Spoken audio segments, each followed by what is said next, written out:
ब्याह में पूरे बुंदेलखंड में बन्ना और बन्नी गीत गावे की परंपरा है। इन गीतन में बिटिया के उज्जवल भविष्य की कामना करी जात।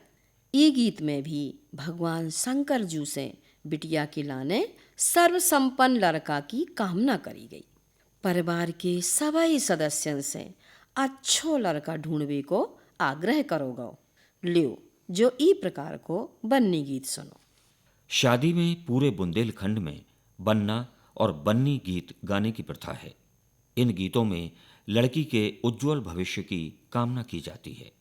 इस गीत में भी भगवान शंकर जी से बेटी के लिए सर्व संपन्न वर की कामना की गई है। परिवार से सभी सदस्यों से अच्छा वर ढूंढने का आग्रह किया गया है। लीजिए ये इसी प्रकार का एक बन्नी गीत सुनिए।